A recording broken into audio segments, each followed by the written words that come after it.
Assalamu alaikum, I'm Aisha and you're watching Samaa News. Here are today's headlines.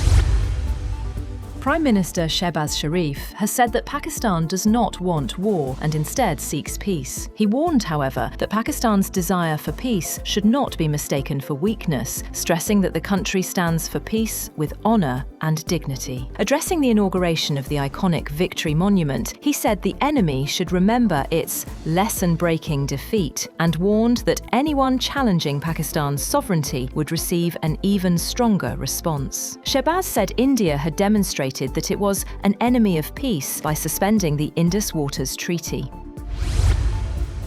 On the other hand, the United States has said that it can maintain a naval blockade of Iran indefinitely and would ratchet up economic pressure on Tehran as ceasefire talks have floundered, global oil supply is dropping, and regional tensions are rising. Defense Secretary Pete Hegseth told reporters that the US military has the capability to maintain a naval presence in the region to enforce its blockade of Iran, which has inflicted severe economic damage on the country. Treasury Secretary Scott Bessent said the United States planned to inflict more financial damage on Iran.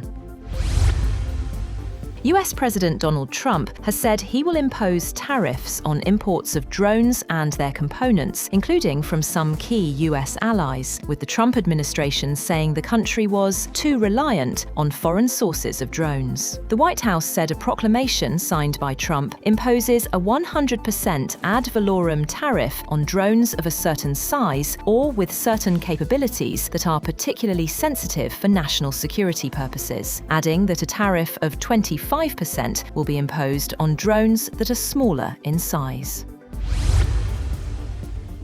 Iranian Foreign Minister Abbas Araghchi has accused the United States of relying on fake intelligence and making strategic miscalculations in its decisions over the war with Iran and the Strait of Hormuz. In a post on X, Araghchi said Washington's actions around the strategic waterway represented an even greater miscalculation, warning that worse than fake news is fake intelligence. Araghchi also accused France of double standards on human rights and international law, criticizing Paris for supporting Israel during the Gaza war while backing what he called aggression against Iran.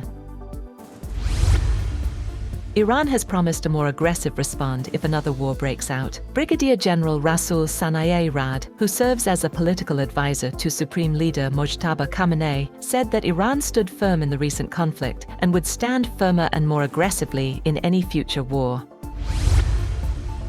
On the other hand, Iran has rejected reports that the 60-day period set by the June interim ceasefire could be extended. An Iranian source told Reuters that there was no talk of an extension, arguing that the United States violated the agreement within 48 hours and withdrew from it days later.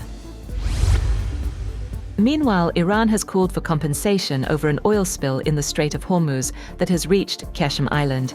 Foreign Ministry spokesman Esmail Bakai said that preliminary evidence points to a foreign bulk carrier. He said the spill had damaged Gulf waters and demanded that those responsible help pay for the environmental harm.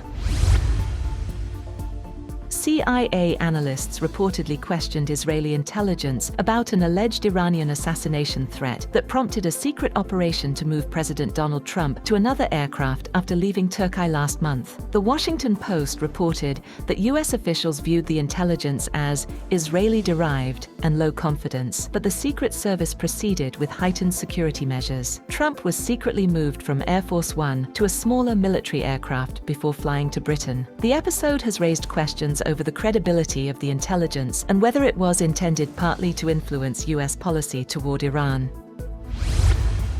That's all for now. For more updates, visit www.samaa.tv.